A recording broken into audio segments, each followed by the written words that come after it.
जैसा कि आप पहले से जानते हैं कि संख्या पद्धति हम आपको बता रहे हैं और उसी कड़ी में कल परिमेय संख्या तथा भिन्न के बीच क्या अंतर है, इस अंतर को हमने स्पष्ट कराया था।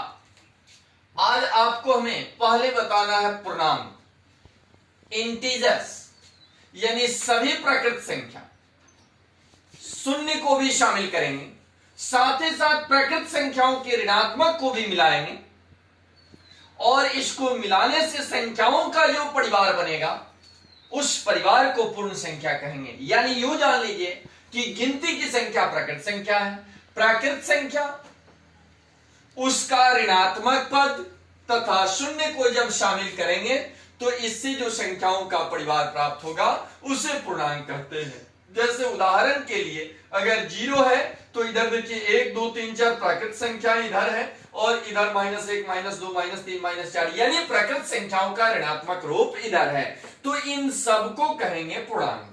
पूर्णांकों का संख्या रेखा पर अगर निरूपण करना होगा तो जैसे अगर यहां देखिए 0 हो गया, 1 2 3 4 5 इत्यादि इत्यादि, इधर -1 -2 -3 -4 -5, तो इसको बोलते हैं राइट फ्रॉम जीरो, माने जीरो से राइट, और इसको बोलते हैं लेफ्ट फ्रॉम जीरो, यानी जीरो से लेफ्ट। तो जो माइनस में होगा उसको कहते हैं ऋणात्मक पूर्णांक। जो माइनस में होगा जिसमें जीरो को भी शामिल करते हैं बाबू, यानी जीरो से शुरू होकर माइनस में जो संख्याएं जा रही हैं उसको क्या बोलते हैं, ऋणात्मक पूर्णांक, जिसका सिंबल या तो i माइनस या z माइनस होता है। वही फिर से जीरो को शामिल करते हुए 1 2 3 4 5 यदि आता है तो वो कहलाता है धनात्मक पूर्णांक। और ये इसका मतलब ये हुआ कि जीरो जो है वो ऋणात्मक में भी शामिल हो गया और धनात्मक में भी शामिल हो गया। तो अगर ऋणात्मक पूर्णांक का समुच्चय z माइनस सिंबल करें और धनात्मक पूर्णांक का समुच्चय z प्लस शामिल करें तो दोनों के बीच सर्वनिष्ठ पद जो होगा, दोनों में जो मिलने वाला पद होगा वो होगा जीरो, अर्थात जीरो धनात्मक एवं ऋणात्मक दोनों प्रकार के पूर्णांक हैं। यानी जीरो एक ऐसी संख्या है जो धनात्मक भी है और ऋणात्मक भी है। अब उसके बाद हम आपको बता रहे हैं पूर्ण संख्या, होल नंबर। शून्य को मिलाकर सभी प्रकृत संख्याओं के समुच्चय को पूर्ण संख्या कहते हैं। यानी जब प्रकृत संख्या में जीरो को केवल शामिल करेंगे तो इस जीरो को शामिल करने से जो संख्या का परिवार प्राप्त होगा वो पूर्ण संख्या है। प्राकृत संख्या गिनती की संख्या, जैसे गिनती हम शुरू कहां से करते हैं, 1 2 3 4 5 6 7 8 9 10 इत्यादि, तो इसका मतलब कि गिनती की जो संख्याएं हैं उसको प्राकृत संख्या कहते हैं। अब इतनी बातें अगर आपके दिमाग में न रहे तो एक संक्षिप्त ट्रिक है जिस ट्रिक की सहायता से आप हमेशा के लिए संख्याओं को याद कर सकते हैं। जैसे प्राकृत संख्या, अब आपको पिछले वीडियो और आज में हम बता रहे हैं, पहले वास्तविक से शुरू करते करते करते करते डिसेंडिंग ऑर्डर में प्राकृत संख्या को लाए हैं। अब देखिए यहाँ असेंडिंग और डिसेंडिंग दोनों प्रकार के हैं, यानी प्राकृत संख्या या प्राकृतिक संख्या, गिनती की संख्या को प्राकृत संख्या कहते हैं। और इसी प्रकृत में केवल एक कृत्रिम संख्या जीरो शामिल कर दें तो ये संख्या जो है वो पूर्ण संख्या हो जाएगा। क्या? पूर्ण संख्या। यानी एक कृत्रिम संख्या जीरो क्या है? एक कृत्रिम संख्या है। अगर इस जीरो को केवल प्राकृत संख्या में जीरो को शामिल कर दे तो पूर्ण हो जाएगा, और पूर्ण में अगर माइनस माइनस वाले को शामिल कर दें तो पूर्णांक हो जाएगा।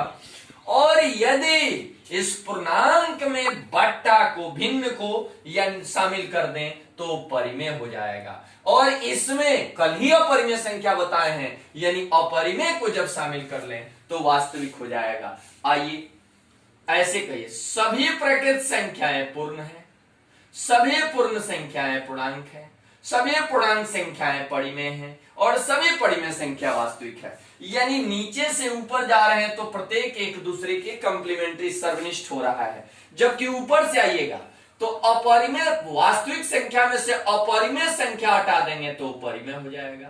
परिमेय में से बट्टा भिन्न को हटा देंगे तो पूर्णांक हो जाएगा। पूर्णांक में से माइनस वाले को हटा देंगे तो पूर्ण हो जाएगा। पूर्ण में से जीरो को हटा देंगे तो प्राकृत हो जाएगा। इसका मतलब कि बस एक लाइन में याद कीजिए कि प्राकृत संख्या में जब जीरो को शामिल करेंगे तो पूर्ण संख्या, और पूर्ण संख्या में जब माइनस वाले पद को शामिल करेंगे तो पूर्णांक होगा, और उसमें बटा भिन्न इत्यादि वाले को शामिल कर लेंगे तो परिमेय संख्या, और उसमें रूट वाले को शामिल, अपूर्ण संख्याओं को, अपरिमेय संख्या को शामिल कर लेंगे तो वास्तविक संख्या, और इस वास्तविक संख्या में जब सम्मिश्र को जोड़ देंगे तो संख्याओं का पूरा परिवार प्राप्त होता है। आपके दिमाग में अगर एक बात आ रही होगी तो आखिर भाज्य संख्या क्या है, अभाज्य संख्या क्या है, सम संख्या क्या है, विषम संख्या क्या है, तो आज से माइंड सेट कीजिए कि ये संख्याओं का भेद नहीं बल्कि उसके विभाज्यता के आधार पर, उसके विभाज्यता गुणधर्म के आधार पर संख्याओं का गुण का वर्गीकरण है, उसको भेद के अधीन नहीं रखते हैं। अब हमने आपको जो बताया, हालांकि हमें बहुत कम क्वेश्चन द्वारा आपको स्पष्ट करा रहे हैं इसको, कि आपने जो ये बातें समझी तो इसको एक दफा फिर एक बार में रिमाइंड कीजिए। सभी गिनती की संख्या प्राकृत है, उस गिनती में केवल जीरो को अगर शामिल कर देते हैं तो पूर्ण है, उस पूर्ण में अगर प्राकृत संख्याओं के माइनस रूप को शामिल कर देंगे तो पूर्णांक है, पूर्णांक के बाद बट्टा भिन्न को शामिल कर देंगे तो परिमेय है, और उसमें अपरिमेय संख्या जो कल हमने आपको पूरे विस्तार से बताया, अपरिमेय संख्याओं को शामिल कर दे तो वास्तविक संख्या है, और इन पूरे परिवार में एक अलग से संख्या सम्मिश्र संख्या को जोड़ दें तो इस तरह से संख्याओं का संपूर्ण परिवार प्राप्त होता है। अब समझने के लिए एक प्रश्नावली है, एक छोटा सा एफर्ट है हमारा कि निम्नलिखित में कौन पूर्ण संख्या नहीं है, निम्नलिखित में कौन पूर्ण संख्या नहीं है। पहले यहां ध्यान दीजिएगा, पूर्ण संख्या नहीं है, ये उपयोगी है कक्षा 6 से लेकर और कंपटीशन की परीक्षाओं तक के लिए, सभी क्लास के लिए ये उपयोगी है। निम्नलिखित में कौन पूर्ण संख्या नहीं है, तो आपको पता है कि प्राकृत संख्या में केवल शून्य को शामिल करते हैं तो पूर्ण है, तो ये तो ऑलरेडी पूर्ण है। 1.0 अगर लिखा है तो जीरो का कोई औचित्य नहीं, दशमलवांश का यहाँ कोई वैल्यू नहीं, इसका मतलब 1 है, तो ये भी पूर्ण है। 4/2 बट्टा में तो जरूर है, भिन्न है, लेकिन ये कटने के बाद 2 हो जाएगा, ये भी पूर्ण है, लेकिन ये बट्टा में है, ये कटकर पूर्ण नहीं होगा। यानी निम्नलिखित में कौन पूर्ण नहीं है, तो 2/3 पूर्ण नहीं है। इसको अलग अलग रूप में इसलिए लिखे ताकि आपकी समझ विकसित हो सके। यानी जीरो ऑलरेडी पूर्ण है, 1.0 से कुछ लोग कंफ्यूज हो सकते हैं कि दशमलव में है तो ये पूर्ण कैसे होगा, तो यहाँ दशमलवांश का कोई वैल्यू नहीं है, एक पूर्ण अंक है। और 4/2 यहाँ बट्टा में होने के बाद भी 4 में 2 से भाग करेंगे यानी 2 हो जाएगा, ये भी एक पूर्ण संख्या है। निम्न सबसे छोटी पूर्ण संख्या है, आपके पास 3 ऑप्शन है, 1, 0, -1 और -∞। तो अब -∞ व -1 वाली तो कोई बात ही नहीं, चूंकि पूर्ण में माइनस नहीं होता है, प्रकृत संख्या में खाली 0 शामिल किया जाता है। तो इसका मतलब कि आप देखिए पूर्ण संख्या कहां से शुरू है, 0, 1, 2, 3, 4 वगैरह वगैरह, तो सबसे छोटा इसमें कौन है, 0 है।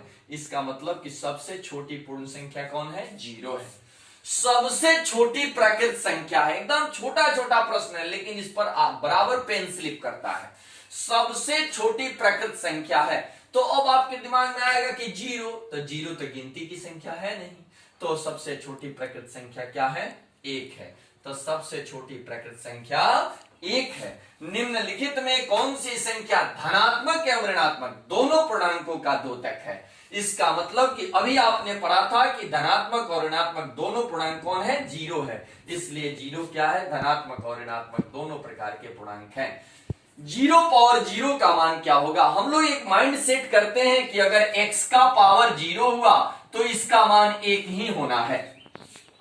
तो फिर अगर वही बच्चे को पूछा जाए कि 0 के पावर 0 दिया जाए तो उसका मान क्या होगा, तो थोड़े समय के लिए वो कंफ्यूज होगा। और कल चूंकि हमने बताया था कि बेसलेस फॉर्म का पूरा डिस्क्रिप्शन विश्लेषण आपको करेंगे, लेकिन पहले संख्याओं का वर्गीकरण कर लिया। अब इसके अगले सीरीज में हम भिन्न का वर्गीकरण, दशमलव का वर्गीकरण और तब इसके गुणधर्म को बताएंगे, जैसे परिमेय संख्याओं का गुणधर्म क्या है, पूर्णांकों का गुणधर्म क्या है, इन सारे गुणधर्मों को बताएंगे। और साथ ही साथ 0 का गुणधर्म, जो एक अलग से संख्या हमने कृत्रिम संख्या दिया हुआ है, उस 0 के गुणधर्म को भी हम आपको स्पष्ट कराएंगे। तो यहां हो जाएगा इन 0 पावर 0 का मान क्या होता है, 1 होगा।